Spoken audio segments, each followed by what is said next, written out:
collection à Limousin en fait, donc ça donne quelques clés quand même, plus que son milieu familial donne des clés, ce qu'il a fait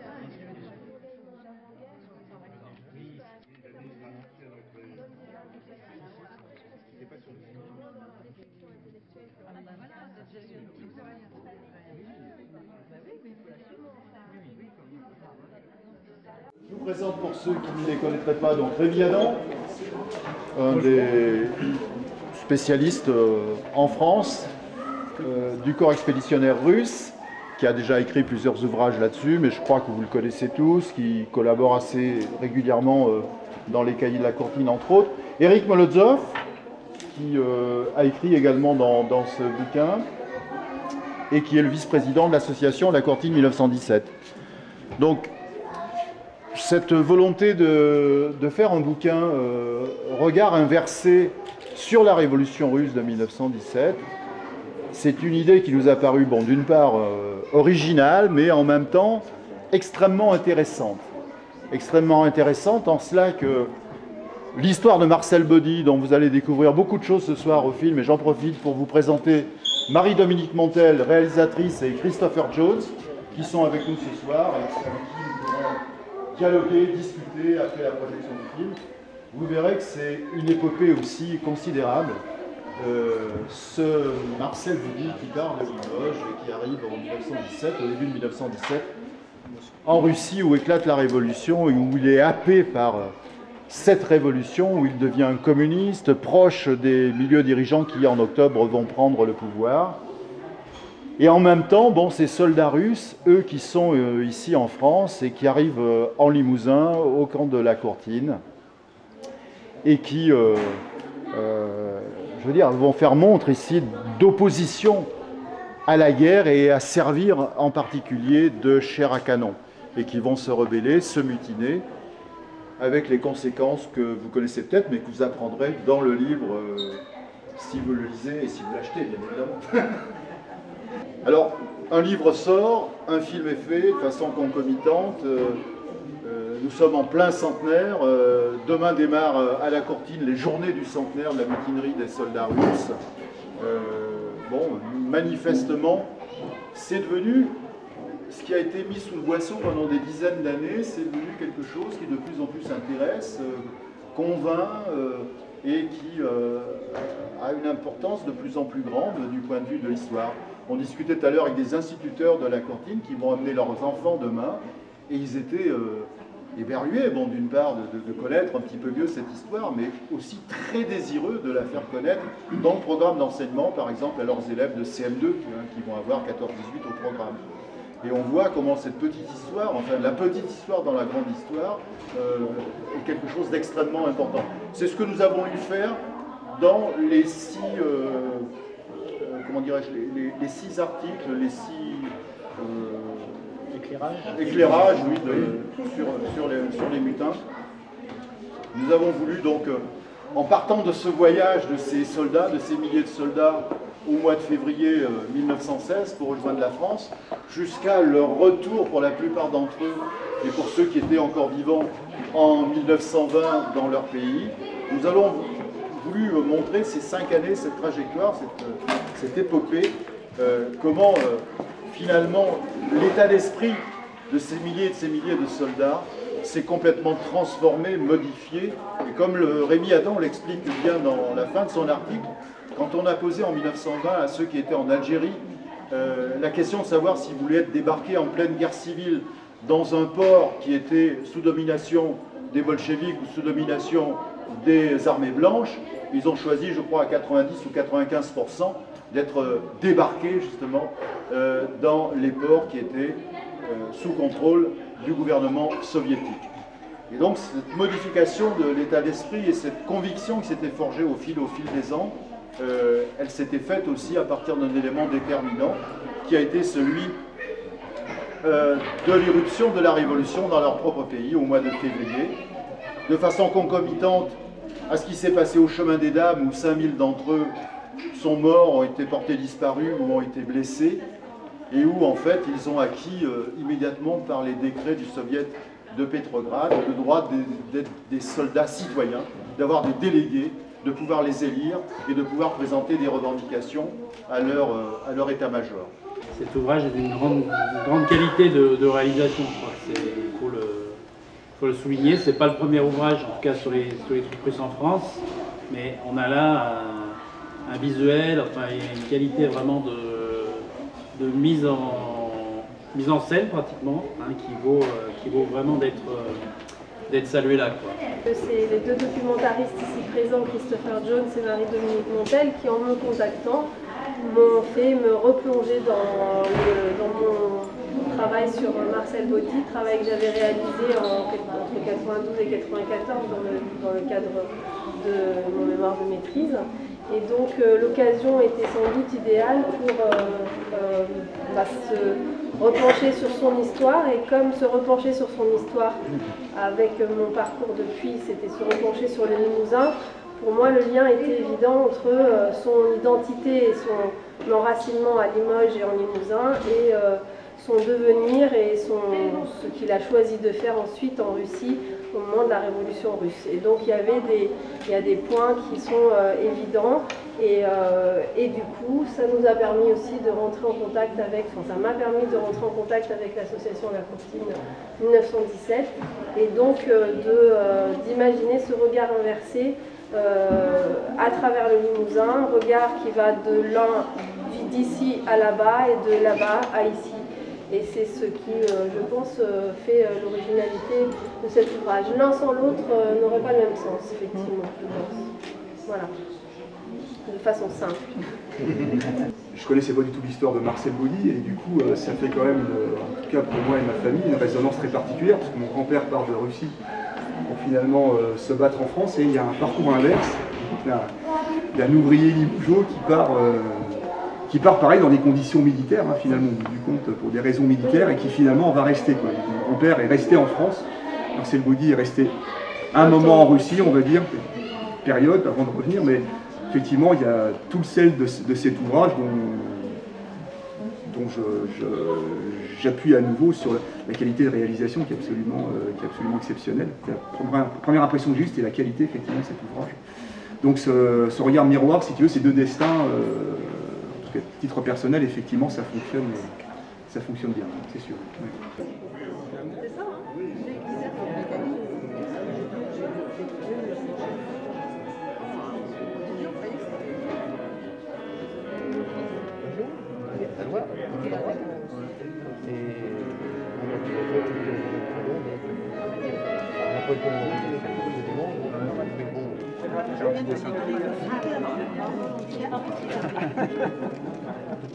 C'est l'habitude, toi, en plus, de dédicacer. Et les quatre sont aucun sens.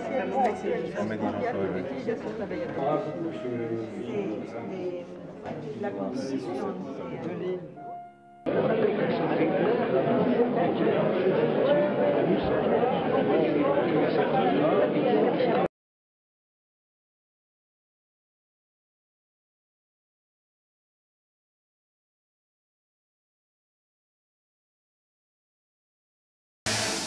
Marcel Baudy, né à Limoges au début du siècle dernier, était ouvrier typographe communiste. Sa passion pour Tolstoï le pousse à apprendre le russe. Mobilisé en 1916, il fut donc naturellement envoyé à Moscou, où il assiste à la naissance de la Russie soviétique. J'ai vu, et je suis le seul à avoir vu, l'organisation de la prise du pouvoir en les bolcheviks. Il adhère aux idéaux de la Révolution d'octobre, devient un proche de Lénine et travaille pour l'internationale communiste avant de prendre ses distances avec le régime stalinien. Je m'appelle Jean-François Karpinski, je suis conseiller de programme et spécialement en charge de documentaire à France 3 Nouvelle-Aquitaine. On attendait une bonne centaine de personnes et finalement la salle est presque pleine, il y a encore des gens que je vois arriver là-bas au fond.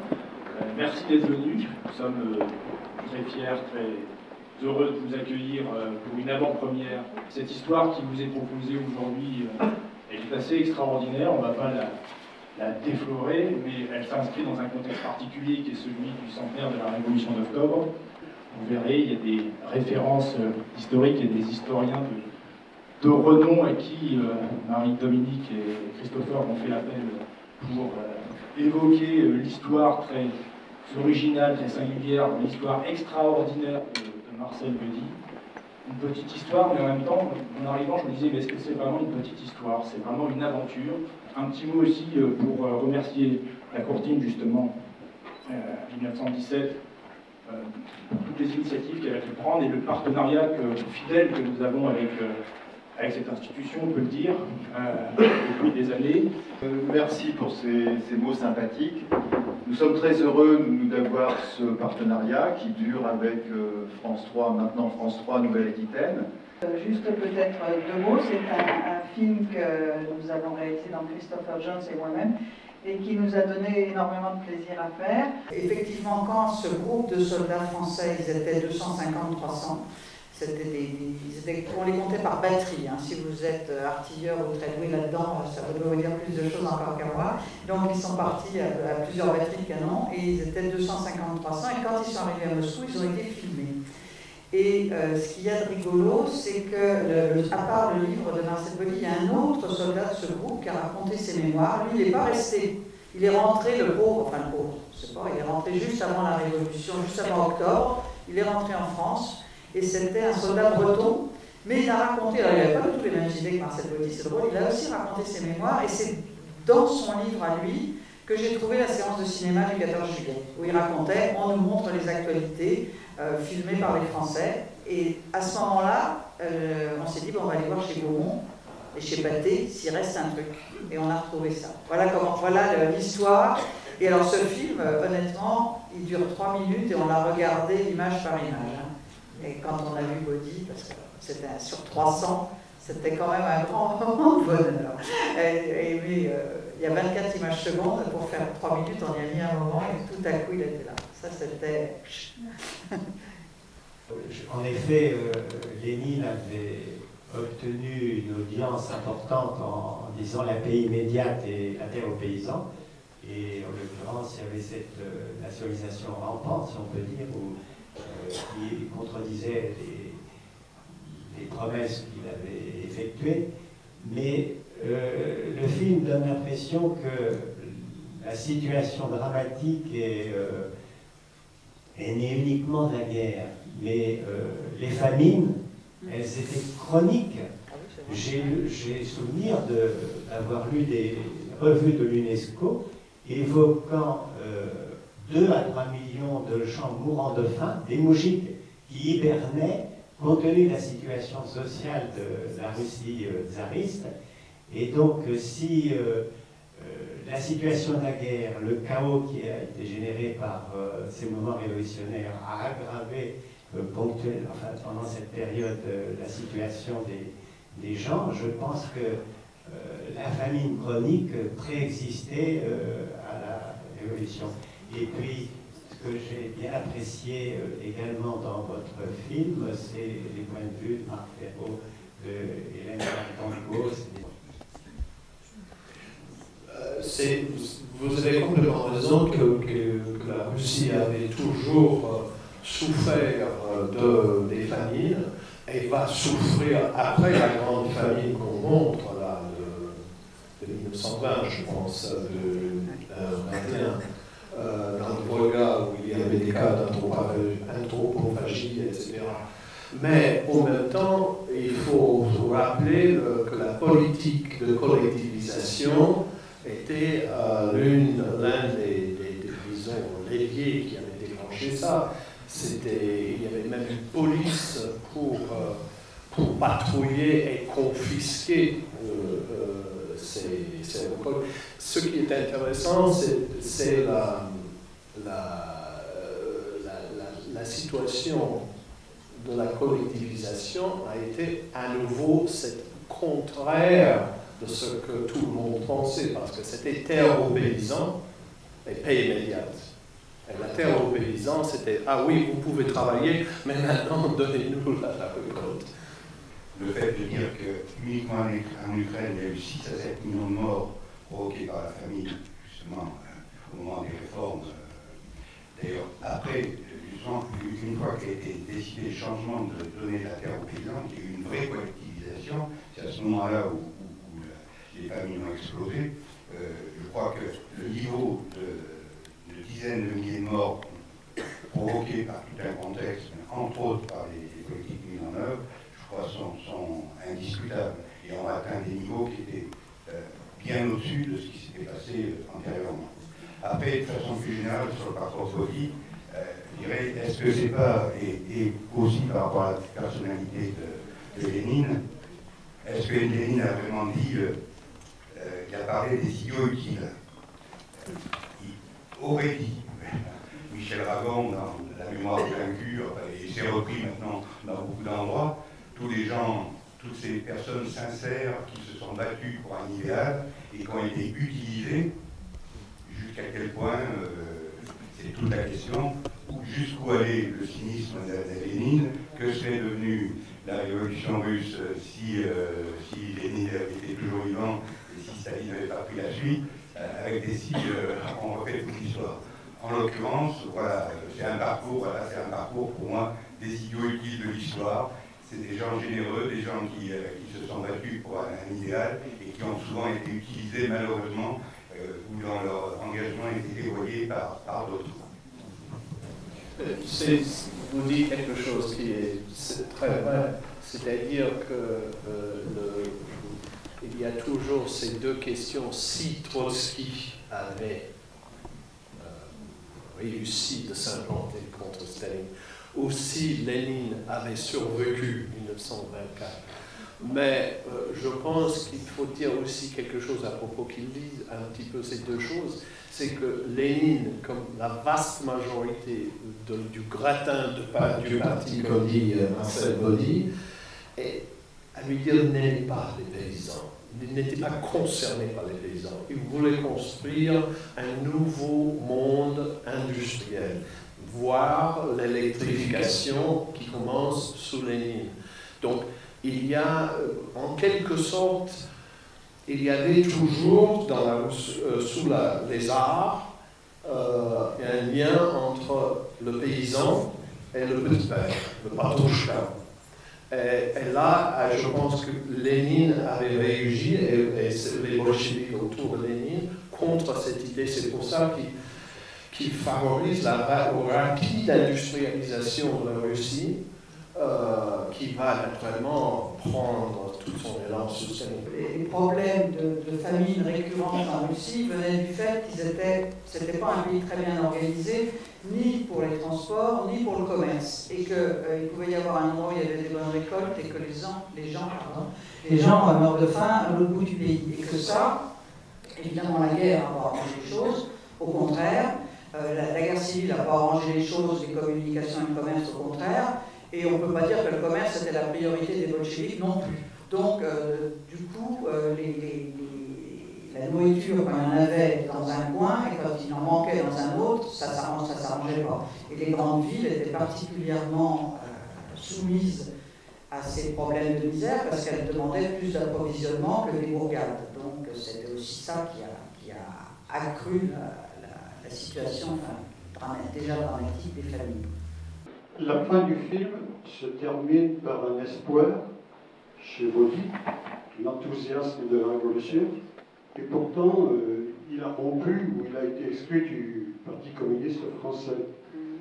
Est-ce qu'il n'y a pas une contradiction ou est-ce qu'il le dit mal, le fait d'avoir été exclu et le fait qu'il soit toujours enthousiaste? C'est moi, il dit très exactement « Je regrette ce temps où je croyais à l'érection d'une nouvelle société ».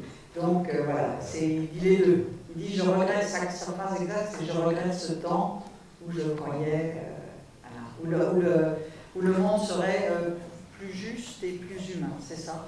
Plus heureux. Plus heureux, plus juste et plus heureux. Une société où le... Comment? Oui, c'est ça. C'est ça. Mais le début de sa phrase, c'est « Je regrette ». Voilà, on a repris ces paroles exactes. Maintenant, on peut faire plusieurs analyses, c'est vrai. En fait, ce qu'il condamne, c'est le communisme des années 30, c'est-à-dire ceux qui l'ont exclu quand ils étaient sur une ligne très dure, qui était la ligne stalinienne, et ce communisme-là, il le condamne. Mais quand il dit qu'il condamne ce communisme-là, il dit aussi « je suis communiste aussi, moi aussi je suis communiste, mais je ne suis pas ces communistes-là ». Donc il est vraiment dans une sorte... D'ailleurs, on parlait à l'époque d'oppositionnels. Les premiers oppositionnels, il y en avait très connus, comme Boris Souvarine, qui a animé des journaux aussi à Paris. Donc ces premiers oppositionnels qui ont été sur une base de critique de la déviation stalinienne du communisme ont été très porteurs d'idées en fait émancipatrices.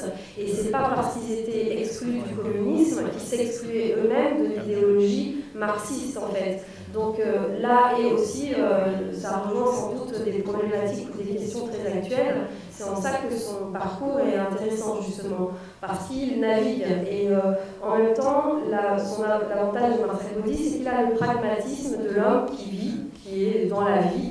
Il n'est pas un intellectuel, il le revendique. En même temps, il l'est aussi, il ne faut pas se tromper. Il l'est, il n'est pas, mais il en joue.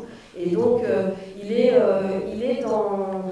Il peut se permettre, parce qu'il a été ouvrier, il peut se permettre parce qu'il connaît la situation en Russie, il peut se permettre de dire des choses, et je pense qu'il le faisait avec beaucoup de pragmatisme, tout en restant ouvert, effectivement. Je pense que fondamentalement, il n'a pas tourné le dos à l'idée d'émancipation du monde.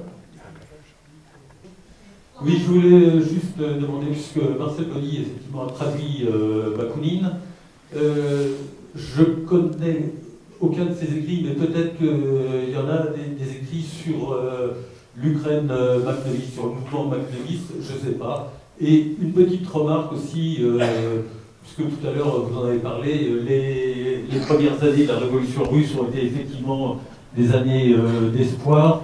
Et dans le film, à un moment, il y a une chose qui nous interpelle vraiment aujourd'hui, où il est dit que les ouvriers dictent le code du travail au patronat, alors qu'aujourd'hui, le patronat dicte le code du travail à tout le monde.